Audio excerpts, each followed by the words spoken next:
दोस्तों, क्या आप जानते हैं लोग वृंदावन जाते हैं लेकिन बरसाना नहीं जा पाते, क्योंकि बरसाना तो वही जा पाते हैं जिसका हाथ स्वयं श्री कृष्ण जी पकड़कर ले जाते हैं। श्री कृष्ण जी जिससे बेहद प्रेम करते हैं उसे बरसाना ले जाते हैं।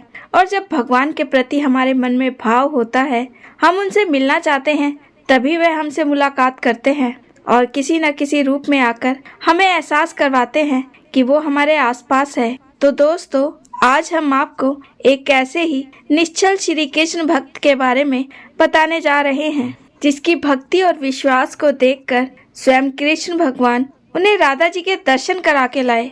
नमस्कार दोस्तों, सुपर कहानियाँ इन हिंदी चैनल में आप सभी का स्वागत है। दोस्तों, अगर आपकी ईश्वर में आस्था है तो कमेंट बॉक्स में हर हर महादेव और जय श्री कृष्णा जरूर लिखिएगा। दोस्तों, ये कहानी है बिहार गोपालगंज में रहने वाले जयप्रकाश तिवारी और उनकी पत्नी मधु तिवारी की, जिनके 4 बच्चे हैं। उनकी 2 बेटियां हैं जिनका उन्होंने विवाह कर दिया है और 2 बेटे हैं। जयप्रकाश जी का पूरा परिवार श्री कृष्ण जी का अनन्य भक्त है और ईश्वर के प्रति उनकी इतनी आस्था है कि जिस तरह से वह सुख में श्री कृष्ण जी का भक्ति भाव रखते हैं, उसी प्रकार से वह दुख में भी ईश्वर के प्रति भक्ति भाव रखते हैं। और ईश्वर के प्रति उनकी इतनी आस्था देखकर कई बार तो उनके आसपास के लोग भी उन्हें कह देते हैं कि ईश्वर आपको इतना दुखी रखता है, फिर भी आप कृष्णा की माला जपना नहीं छोड़ते। आखिर ऐसा क्या दिया है कृष्णा जी ने आपको? तब जयप्रकाश तिवारी उनसे कहते हैं, यही तो कृष्ण प्रेम है, कृष्ण ही तो विश्वास है, और अब तो हम कृष्ण जी के बिना रह भी नहीं सकते। और जो कुछ है वही मेरे हैं, वे मेरे ठाकुर हैं, वही मेरे परमात्मा हैं, वही मेरे सब कुछ है। दोस्तों, कुछ समय पहले जयप्रकाश तिवारी जी के जीवन में एक ऐसा बड़ा दुख आया जिसने उनके परिवार को बुरी तरीके से झंझोड़ कर रख दिया था। दरअसल कुछ समय पहले जयप्रकाश तिवारी जी के लीवर में एक बीमारी हो गई थी, सोरियासिस, और वे तकलीफ में थे। उनके पास अपना इलाज करवाने के लिए इतना धन भी नहीं है। फिर भी जैसे तैसे जयप्रकाश तिवारी अपनी पत्नी के साथ लखनऊ गए और अब लखनऊ के अस्पताल में उनका इलाज चल रहा था। वहां जाकर उनके मन में आया कि वृंदावन होकर आता हूँ, ठाकुर जी से मिलकर आता हूँ। पत्नी ने बहुत मना किया कि अभी आप बीमार हैं, आपका इलाज चल रहा है, जब आप ठीक हो जाएंगे तब हम वहां पर चलेंगे। लेकिन जयप्रकाश जी जो हैं बिल्कुल नहीं माने और उन्होंने वृंदावन जाने की ठान ली। अब दोनों पति पत्नी ने ट्रेन की 2 टिकट बुक करी और ट्रेन में बैठकर वृंदावन जा पहुँचे। वृंदावन गए, ठाकुर जी से मिले, श्री बाके बिहारी जी के दर्शन किए। अब जयप्रकाश जी का मन प्रसन्न था। जयप्रकाश जी और उनकी पत्नी मधु अगले दिन बरसाना गए। भगवान श्री कृष्ण कहते हैं, अगर आप भगवान श्री कृष्ण मतलब वृंदावन भी जाएं तो मेरे भक्त राधा रानी के पास भी जाएं। जयप्रकाश तिवारी जी बताते हैं कि हम अटारी पर जाने के लिए सीढ़ियों पर चढ़ रहे थे तो मन में विचार आया, क्योंकि अब राधा रानी जी से मुलाकात जो करनी थी, भगवान श्री कृष्ण से तो मिलकर आ गए थे, और मन में आ रहा था कि अब राधा जी के लिए फूलों की टोकरी ऊपर जाकर लेंगे और राधा रानी के पास फूल चढ़ाएंगे। तभी सीढ़ियाँ चढ़ते वक्त रास्ते में एक मोड़ आया। वहाँ पर फूलों की एक बड़ी ही सुंदर फूलों की दुकान थी। दुकान के बाहर एक नौजवान खड़ा था। उसकी बहुत खूबसूरत और मोटी मोटी आंखें थी और उसका रंग एकदम गोरा था। जयप्रकाश तिवारी जी कहते हैं, उसके जैसा नौजवान तो मैंने अपनी पूरी जिंदगी में नहीं देखा था। उसकी बेहद खूबसूरत आंखें थी और उसकी खूबसूरती ने हमें वहाँ पर रोक लिया। उसने हमसे कहा, लो ये फूलों की टोकरी ऊपर लेकर जाओ। तो जयप्रकाश तिवारी ने उस नौजवान से कहा, भैया हम तो टोकरी ऊपर जाकर ही लेंगे। तो उसने कहा, नहीं, आप यहीं से लेकर जाइए, और जिद करने लगा। जयप्रकाश जी और उनकी पत्नी नौजवान के प्रति आकर्षित हो गए। तो जयप्रकाश तिवारी जी ने कहा, कितने पैसे हुए? तो उस नौजवान ने कहा, अरे जब आप वापस लौटेंगे तब दे देना, अभी आप मंदिर जाइए। अब हम लोग नौजवान को धन्यवाद करते हुए आगे बढ़ गए। धीरे धीरे सीढ़ियाँ चढ़ते हुए हम लोग राधा रानी के महल के प्रांगण में पहुँच गए और हमने राधा रानी से मुलाकात की। हमें राधा रानी के बहुत अच्छे दर्शन हुए। हम लोग मन ही मन में बहुत खुश थे, क्योंकि हम लोग ठाकुर जी से मिलकर आए थे और अब राधा रानी से भी मिल लिए थे और एक श्री कृष्ण भक्त को इससे बड़ी क्या खुशी मिलेगी कि जब आप भगवान से मिलने के लिए आए हो और उनके अच्छे से दर्शन हो जाएं। इससे बड़ा सौभाग्य क्या होगा। अब हम राधा रानी से मुलाकात करके वापस सीढ़ियाँ उतर रहे थे और अब उस जगह को, उस दुकान को खोज रहे थे जहाँ वह नौजवान फूलों की टोकरी के साथ हमें मिला था।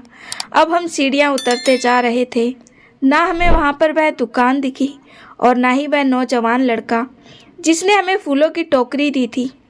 बहुत ढूंढा, सबको उसके बारे में बताया भी कि वह देखने में ऐसा है वैसा है, लेकिन किसी को हमारी बात पर विश्वास ही नहीं हो रहा था। उन सब का कहना था कि यहाँ कुछ दूर तक भी हमने इस तरह का नौजवान नहीं देखा और ना ही ऐसी कोई दुकान है। अब जयप्रकाश तिवारी और मधु तिवारी दोनों पति पत्नी हैरान थे। सबकी बातें सुनकर तो उनको भी लगने लगा कि शायद ये कहीं हमारा भ्रम तो नहीं है। दुकान यहाँ नहीं थी तो कहाँ होगी। तो चलो देखते हैं, शायद वह दुकान नीचे की तरफ हो। तो वह लोग सीढ़ी से नीचे उतरने लगे, पर वहाँ पर भी उनको ना ऐसी कोई दुकान दिखी और ना ही कोई नौजवान। अब दोनों पति पत्नी के मन में यही भाव था कि मुफ्त के फूल नहीं चढ़ाने चाहिए, हमें उस नौजवान को ढूंढना पड़ेगा।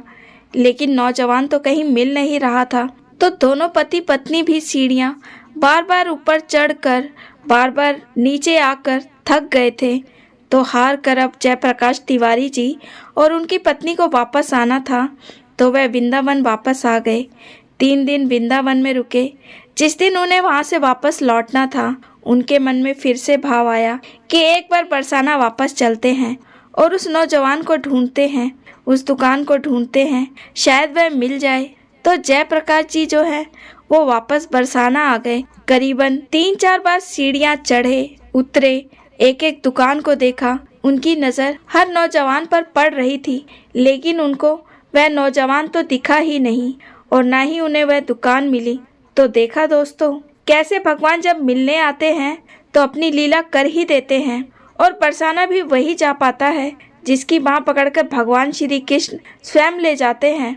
वह सीढ़ियाँ भी चढ़ता है और वह अकेला नहीं चढ़ता, उसके हाथ ठाकुर जी ने थामे होते हैं और वहाँ ठाकुर जी हाथ पकड़कर ऊपर ले जाते हैं, राधा रानी से मिलवाते हैं और राधा रानी से कहते हैं कि ये मेरा प्रिय भक्त है। और फिर राधा रानी अपने बच्चों पर प्रेम बरसाती है, आशीर्वाद देती है।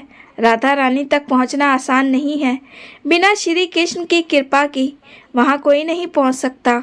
और भगवान से जो मिलने जाता है उसे भगवान ऐसे ही मिलते हैं, किसी भी रूप में, कहीं भी, क्योंकि भगवान तो कण कण में विद्यमान है। जब आपका भाव होता है, जब आप दुख में सुख में हर वक्त ईश्वर का नाम जपते हैं, भगवान को धन्यवाद देते हैं, तो वह सहज स्वीकार करते हैं। यकीन मानो दोस्तों, ईश्वर हर पल आपका ध्यान रखते हैं, आपकी हर खुशी का ध्यान रखते हैं, हर पल आपके संग रहते हैं। तब होते हैं आपके जीवन में अद्भुत चमत्कार, तब आपकी होती है बार बार अनुभूति, वही अनुभूति जो जयप्रकाश तिवारी जी को हुई थी। जब वहाँ से लौट कर आए तब उन्हें आभास हुआ कि वह नौजवान कोई साधारण नहीं था। जब उसने फूलों की टोकरी दी थी तभी मेरे दिल में कुछ अजीब सा अनुभव हो रहा था। वह मेरे प्रभु श्री कृष्ण जी थे जो मुझसे मिलने आए थे और मैं अभागा ज्ञानी उन्हें पहचान नहीं पाया। याद रखिए दोस्तों, जब भी आप वृंदावन जाएं तो बरसाने भी अवश्य जाएं। ईश्वर के दर्शन करने नहीं, ईश्वर से मिलने के लिए जाएं और भगवान से कहें कि प्रभु मैं आपसे मिलने आ रहा हूँ, आप हमसे ज़रूर मिलना। तो निश्चित रूप से आपकी मुलाकात ईश्वर से ज़रूर होगी और आपको ऐसी अनुभूति ज़रूर होगी जहाँ आपको श्री कृष्ण ज़रूर मिलेंगे, राधा रानी स्वयं मिलेंगी। तो प्रेम से बोलिए जय राधे कृष्णा। तो दोस्तों, आपकी इस सत्य घटना के बारे में क्या राय है, कमेंट करके ज़रूर बताएं और चैनल को लाइक और सब्सक्राइब करना बिल्कुल ना भूलें। मिलते हैं एक और नई कहानी के साथ। बहुत बहुत धन्यवाद।